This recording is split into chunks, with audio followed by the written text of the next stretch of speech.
नमस्कार सभी दोस्तों को। दोस्तों, आज की मेरी कहानी है तेनालीराम की कहानी और कहानी का शीर्षक है कि संपत्ति का बंटवारा। मगर दोस्तों, आपसे निवेदन है कि आप हमारे चैनल पे अगर पहली बार विजिट कर रहे हो तो प्लीज़ हमारे चैनल को लाइक शेयर सब्सक्राइब जरूर करें। जी हाँ दोस्तों, एक गांव में एक वृद्ध जमींदार रहता था। उसकी बहुत उम्र हो चुकी थी।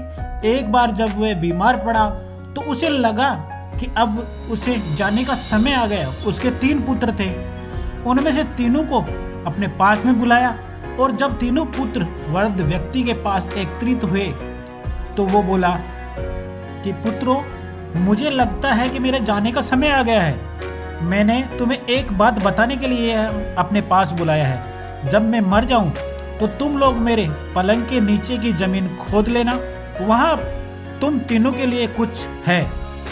इतना कहने के बाद वृद्ध व्यक्ति की मृत्यु हो गई। उसका अंतिम संस्कार करने के बाद तीनों पुत्रों ने उनके कहे अनुसार उनके पलंग के नीचे की जमीन की खुदाई की। खुदाई में उन्हें 3 कटोरे मिले जो एक के ऊपर एक रखे हुए थे। पहले कटोरे में मिट्टी थी, दूसरे में सूखा हुआ गाय का गोबर और तीसरे में तिनके रखे हुए थे। साथ में ही उन्हें 10 सोने के सिक्के भी मिले। तीनों पुत्रों को 3 कटोरी और 10 सोने के सिक्कों की पहेली का अर्थ समझ में नहीं आया, लेकिन उन्हें इतना अवश्य समझ में आ गया कि ऐसा करने के पीछे उसके पिता का कोई न कोई प्रयोजन जरूर रहा होगा। इस पहेली को सुलझाने के लिए तीनों तेनालीराम के पास पहुंचे और तेनालीराम से मिलने का निश्चय किया। तेनालीराम के पास पहुंचकर उन्होंने पूरी बात बताकर उन्हें पूछा, चाचा, आप तो पिताजी के बहुत अच्छे मित्र थे। क्या मृत्यु से पूर्व पिताजी ने इसके बारे में आपसे कोई चर्चा की थी? तभी तेनालीराम बोला, नहीं।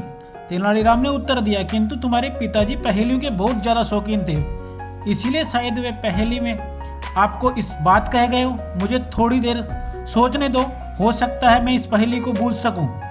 तीनों लड़के शांति से तेनालीराम के पास बैठ गए और तेनालीराम सोच में डूब गए। कुछ देर बाद तेनालीराम की आंखें खुशी से चमक उठी और वह बोले, मुझे पता चल गया है कि इस पहेली का अर्थ क्या है। तो चाचा जी, आप जल्दी हमें बताइए, लड़कों का जवाब था।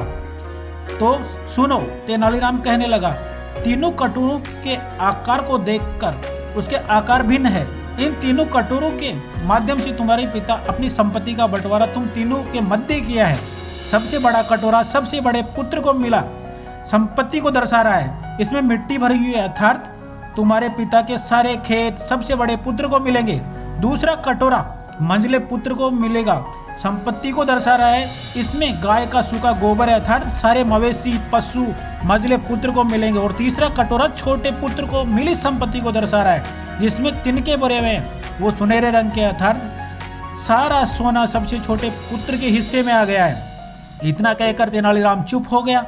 तब तीनों पुत्र बोले, चाचा जी, एक बात समझ में नहीं आ रही कि पिताजी को 10 सोने के सिक्के किसके लिए छोड़ के गए हैं। ये मेरा मेहनताना है। तेनालीराम ने बोला, तुम्हारे पिता कोई भी काम मुफ्त में नहीं करवाते थे। उन्हें मालूम था कि उसकी पहेली का अर्थ पूछने पर लोग मेरे पास आएंगे, इसीलिए मेरा मेहनताना छोड़ गए। तेनालीराम ने उत्तर दिया। तीनों पुत्रों को अपने पिता की पहेली का उत्तर मिल चुका था। उन्होंने तेनालीराम को 10 सोने के सिक्के दिए और घर पे लौट गए। जी हाँ दोस्तों, इस कहानी से शिक्षा मिलती है कि तेनालीराम अपनी बुद्धिमत्ता के कारण से सारी जगत में फेमस और प्रसिद्ध थे और इसी चतुराई से उन्होंने संपत्ति का बंटवारा भी किया। वो अपने ज्ञान और विवेक से सब कुछ संभव कर लेते थे। जी हाँ दोस्तों, कैसी लगी ये तेनालीराम की कहानी? अगर अच्छी लगी तो प्लीज़ हमारे चैनल को लाइक शेयर सब्सक्राइब जरूर करें ताकि आपको आगे भी मिल सके ऐसे प्रेरणादायक वीडियो। तब तक के लिए जय हिंद।